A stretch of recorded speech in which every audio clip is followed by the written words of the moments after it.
Hi friends, ఈరోజు మనం doctor BR Ambedkar గురించి తెలుసుకుందాం. ఈయనకి ఇంకో పేరు ఏంటంటే బాబా సాహెబ్ అని కూడా పిలుస్తారు. ఈయన ఏంటంటే రాజ్యాంగం శిల్పి అండ్ రాజ్యాంగం డ్రాఫ్ట్ కమిటీకి అధ్యక్షుడు కూడా వహిస్తాడనమాట.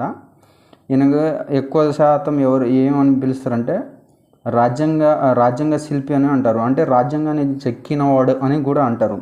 ఈయన ఎక్కడ పుట్టిండంటే మహారాష్ట్రంలోని రత్నగిరి జిల్లాలోని మందన్ఘాట్ పట్టణానికి దగ్గరలో ఉన్న అంబవాడ గ్రామంలో మొహార్ తెగకు పుట్టినాడు. వాళ్ళ తల్లిదండ్రులు ఎవరంటే రాజశేఖపాల్, భీమాబాయి. ఈయన భీమాబాయికి అండ్ రాజశేఖపాల్కి 14 అంటే లాస్ట్ కొడుకు అనమాట. వీళ్ళ నాన్న ఏం చేస్తాడంటే బ్రిటిష్ భారతీయ సైన్యంలో ఒక సుబేదార్గా ఒక పోలీస్ వ్యక్తిగా చేస్తాడు. ఈయన ఎప్పుడు పుట్టిందంటే 1891 ఏప్రిల్ 14 పుట్టాడు. ఎక్కడ పుట్టాడంటే మహారాష్ట్రలోని రత్నగిరి జిల్లాలోని మదన్ఘాట్ పట్టణానికి దగ్గరలోనే అంబవాడ అనే గ్రామంలో పుట్టాడు. ఏ తెగకు చెందిన అంటే మొహర్ తెగకు చెందినవాడు. ఎప్పుడు పుట్టాడంటే 1891 ఏప్రిల్ 14. ఈయనకి ఏంటంటే ఫస్ట్ పుట్టగానే వీళ్ళ నాన్న అంటే చాలా అంటారితనాన్ని చాలా అనుభవిస్తాడు అనమాట. ఈయన గ్రాడ్యుయేషన్ ఎప్పుడు బిఏ పాస్ అవుతాడంటే గ్రాడ్యుయేషన్ 1912లో పాస్ అవుతాడు. ఎక్కడంటే ఎల్లింగ్స్టన్ కళాశాల అనేది ఉంటుంది. ఎల్లింగ్స్టన్ కళాశాలలో చదువుతాడు. బిఏ పాస్ అవుతాడు. ఇది ఎక్కడ ఉందంటే మహారాష్ట్రలోనే ఉంటుంది అనమాట. ఇది కాక ఇప్పుడు మొహార్ తెగలోనే బిఏ పాస్ అయిన అంటే గ్రాడ్యుయేషన్ పాస్ అయిన మొట్టమొదటి వ్యక్తి ఎవరంటే ఈయననే. ఈయన ఏంటంటే 1915లో ఎంఏ పాస్ అవుతాడు అండ్ 1916లో పిహెచ్డి. ఈయన ఏంటంటే డిగ్రీ పాస్ బిఏ పాస్ కాగానే 1913లో ఏం చేస్తాడంటే పై చదువుల కోసం ఈయన ఏం చేస్తాడంటే చదవాలనుకుంటాడు. అప్పుడు వాళ్ళ నాన్నకు అంత స్తోమత లేదు, సుబేదారుగా తక్కువ జీతం వస్తుందిగా, అందుకని అంత చదువుకోవడానికి వీలు లేక ఆయన ఏం చేస్తాడంటే సాయం తీసుకుంటాడు. ఎవడు బరోడా సంస్థానమైన రాజుతో బరోడా సంస్థానానికి పరిపాలిస్తున్న రాజుకి సహాయం తీసుకొని ఈయన 1913లో ఎక్కడ పోతాడంటే కొలంబియాకి ఆర్థిక సహాయం అంటే ఆయన బరోడా రాజు ఏమంటాడంటే సరే నువ్వు చదువుకున్న తర్వాత నా దగ్గర వచ్చి పని చేయాలా, 10 years చేయాలా, నేను అప్పుడు ఆర్థిక సహాయం అంటే నేను నగదు సాయం చేస్తా అంటాడు. సర్లేని ఆ ఒప్పందంతో ఈయన ఏం చేస్తాడంటే కొలంబియా యూనివర్సిటీకి వెళ్తాడు అనమాట. అక్కడ వెళ్ళి పిహెచ్డి పాస్ అయ్యి వస్తాడనమాట. పిహెచ్డి ఎక్కడంటే కొలంబియా యూనివర్సిటీలో 1916లో పాస్ అవుతాడు. తర్వాత లండన్లో డిఎస్సి పాస్ అవుతాడు లండన్ యూనివర్సిటీ నుంచి. అయితే ఈయన మళ్ళీ ఎప్పుడు వచ్చిందంటే 1917లో భారతదేశానికి వచ్చేస్తాడు అనమాట. ఏంది ఇప్పుడు ఈ షరతు ఉంటుంది కదా, 10 years షరతుకు అంటే 10 సంవత్సరాలు నా బరోడా సంస్థానాలు పనిచేయాలని ఆ రాజు సాయం చేస్తాడుగా, అందుకని ఆయన మా సంస్థానానికి మళ్ళీ రిటర్న్ వస్తాడు. ఎప్పుడు వస్తాడంటే 1917లో వస్తాడు. ఈయన రాగానే చాలా చేస్తాడనమాట. ఏంటంటే గ్రామంలో పోతుంటే అక్కడ చెరువులో నీళ్ళు కూడా అంటే వాళ్ళ చుట్టుపక్కల గ్రామంలో ఉన్న ఒక పట్టణంలోనే కానీ ఒక చుట్టుపక్కల ఉన్న గ్రామంలో చెరువు నీళ్ళు కూడా తాగించేవాళ్ళు కాదు, బావిలో ఉన్న నీళ్ళు కూడా తాగించిన వాళ్ళు కాదు. అంత అంటే ఆ తెగని సైడ్న చేసేవాళ్ళు అనమాట. ఇప్పుడు కూడా అక్కడక్కడ జరుగుతూనే ఉంటాయి, మనకాడ చూస్తూనే ఉంటాం మనం.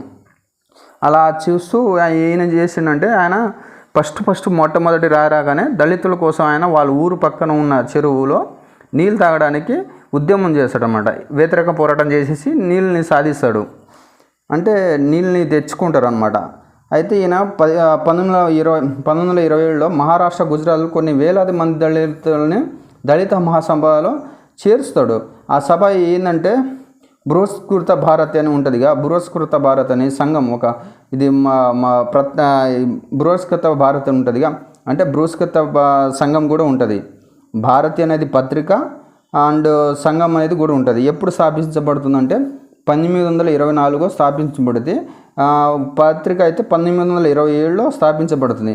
ఈ దళిత మహాసభలు నిర్వహిస్తూ ఈయన ఏమంటాడంటే మరాఠీ పత్రిక ఉంటుంది, ఆయన పత్రిక ఏ పత్రిక బృహస్కృత భారత్ ఉంటుందిగా భారతి. ఆ పత్రిక ద్వారా ఏం చేస్తాడంటే దళితులను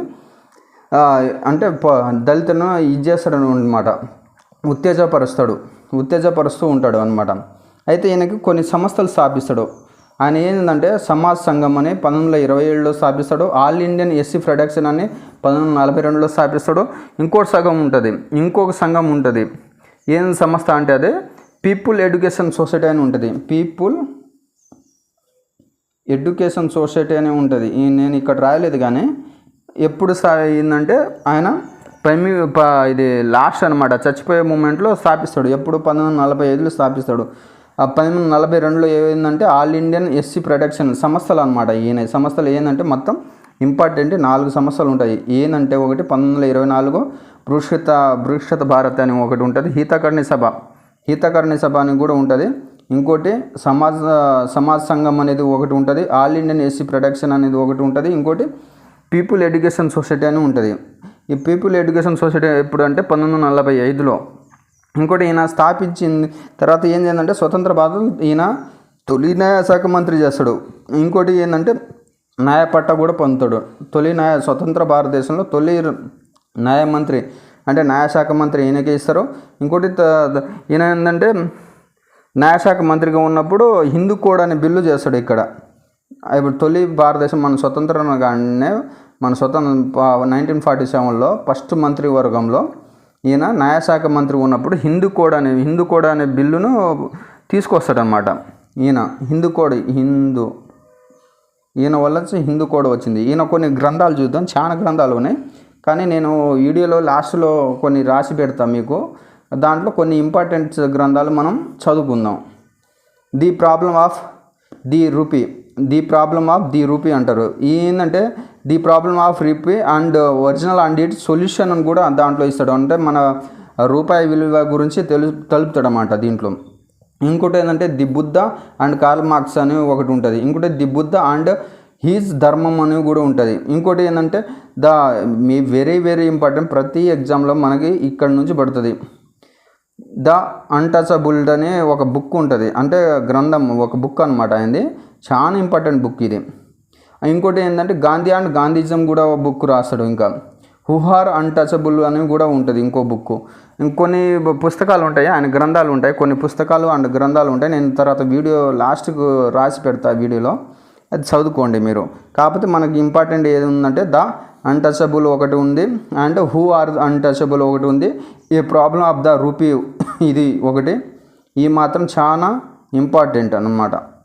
ఇంకోటి the Buddha and Karl Marx ఇస్తాడు, లేదంటే ది బుద్ధ అండ్ హీజ్ ధర్మం అని ఇస్తాడు. ఈయనకి ఏంటంటే భారతదేశం ప్రభుత్వం ఈయన 1956 డిసెంబర్ 6న చచ్చిపోతాడు అనమాట. చచ్చిపోయిన తర్వాత 1990లో ఈయనకు భారతరత్న అవార్డు ఇస్తారు. ఎప్పుడు 1990లో భారతరత్న అవార్డు, 1990లో మరణాంతరం పొందుతాడు అన్నమాట. 1990లో భారతరత్న అవార్డు. ఈయన ఎప్పుడు చచ్చిపోతాడని 1956 డిసెంబర్ 6న. ఈయన చచ్చిపోయే టైంలో ముందు ఏం చేస్తాడంటే చాలా మంది ఇప్పుడు ఎంత పోరాటం చేసినా హీన జాతి వాళ్ళని ఇది చేయట్లేదని ఈయన ఏం చేస్తాడంటే ఒకటే వాళ్ళతో ఈక్వల్ కావాలంటే ఒకటే దానికి మార్గం ఏంటంటే బౌద్ధ మతంలో మారాలని బౌద్ధ మతంలో 1956లో చచ్చిపోయే టైంలో ఈయన బౌద్ధ మతంలో స్వీకరిస్తాడనమాట. ఎందుకంటే స్వీకరిస్తాడంటే అంటారితనాన్ని ఆరికట్టడం కోసం స్వీకరిస్తాడనమాట. బౌద్ధ మతంలో అంటారితనం అని ఉండదుగా, అందరూ ఆలాలు ఈక్వల్గా బౌద్ధ మతంలో, అందుకని బౌద్ధ మతం స్వీకరిస్తారు. ఈయన జనరల్ ఉంటుంది. జనరల్ అంటే పత్రికలు ముక్ నాయక అండ్ జనత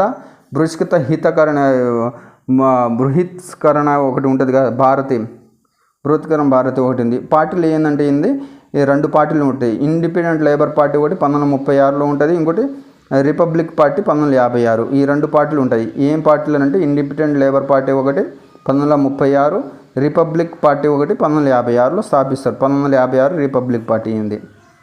ఇది ఈయన గురించి ఎందుకు వచ్చిందంటే టాపిక్ డిసెంబర్ 6న ఈయన